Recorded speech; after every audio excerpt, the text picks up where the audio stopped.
Je m'appelle Aurélie, je témoigne parce que je suis atteinte de la neurofibromatose de type 1 ainsi que ma fille et je représente l'association Neurofibromatose et Recklinghausen.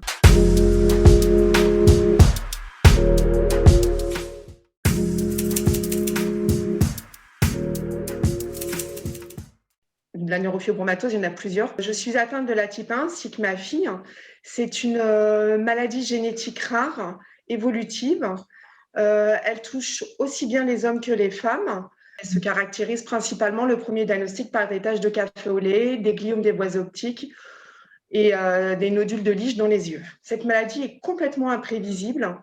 Ce sont des neurofibromes qui poussent le long des gaines des nerfs et donc qui engendrent des gros problèmes sur les personnes. La maladie peut être transmise par l'un des parents atteints, c'est un risque sur deux, ou sinon ça peut être suite à une mutation génétique du chromosome, en fait.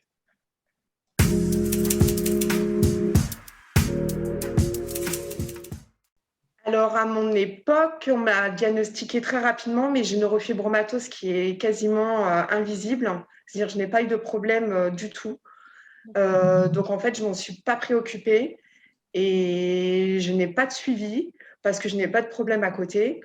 Et je ne m'étais pas renseignée sur cette maladie, en fait, pendant mon enfance, mon adolescence et ma vie de jeune femme, quand j'ai voulu avoir des enfants. Et d'où la problématique, c'est que j'ai eu deux enfants, donc un grand garçon qui a 17 ans, qui n'est pas atteint de cette maladie, et ma fille qui a 14 ans, qui a donc atteint de cette maladie et qui a une forme très grave. Donc cette maladie, même si un des parents n'a quasiment rien, peut être très grave pour l'enfant qui va naître, en fait. Et c'est, voilà, je suis une de ces personnes à qui c'est arrivé. C'est-à-dire, je n'ai pas pris conscience de la gravité de ma maladie et j'ai eu un enfant naturellement. Et donc, voilà, ma fille est très gravement atteinte de cette maladie. Elle aurait aussi pu avoir une forme très infime comme moi. Voilà, le problème, c'est que d'un cas à l'autre, c'est très différent et qu'on ne peut pas savoir à l'avance comment va évoluer cette maladie ou si elle va évoluer.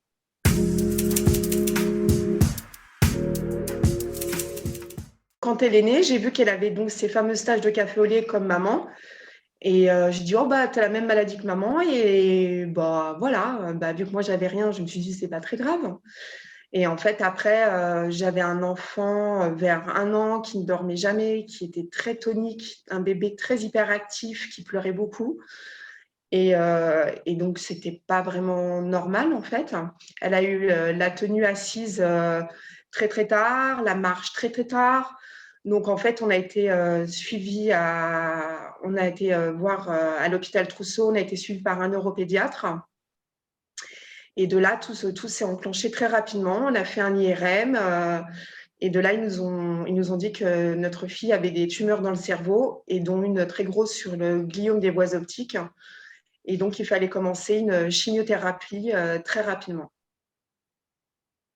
Le comportement de ma fille dès la naissance n'était pas un comportement d'un enfant, on va dire, ordinaire. Voilà, un bébé qui ne dort pas, qui pleure beaucoup, voilà, qui bouge beaucoup, en fait, qui était très tonique. Donc, en fait, voilà, on s'est dit, en fait, à la base, on ne s'attendait pas à un diagnostic comme ça, mais on y allait voir, pour que le neuropédiatre nous dise comment faire. Et en fait, tout s'est enclenché très, très rapidement, en fait. Et donc, de là, j'ai connu vraiment ce que c'était que ma maladie, ce que ça pouvait engendrer et la gravité, voilà, la gravité que ça pouvait avoir sur des personnes.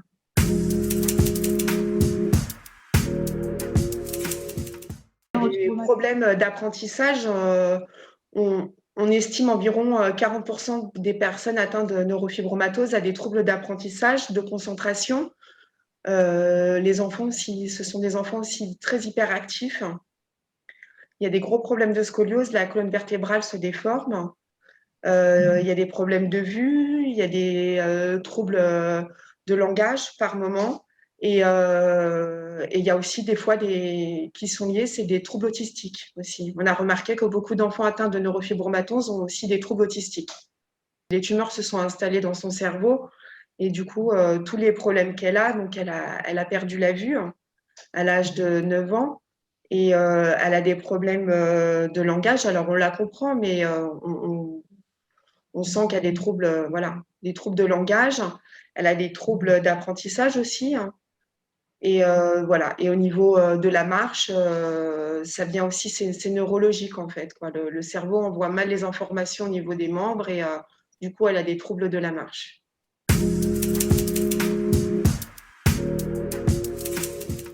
Oui, oui, tout à fait. Il y a des personnes qui souffrent énormément parce que les neurofibromes se mettent à des endroits sur leurs os ou qui ont des déformations à cause de plexiformes, ce qu'on appelle en fait, ce sont des grosses tumeurs qui poussent, qui sont externes et du coup qui leur déforment les os. Il y a beaucoup de personnes qui se sont fait amputer des jambes parce qu'il y avait des douleurs, parce qu'il y avait des malformations osseuses. Beaucoup de personnes ont des scolioses très graves et se font opérer du dos pour ça aussi. Donc oui, oui, la neurofibromatose provoque de très grosses douleurs chez certaines patients.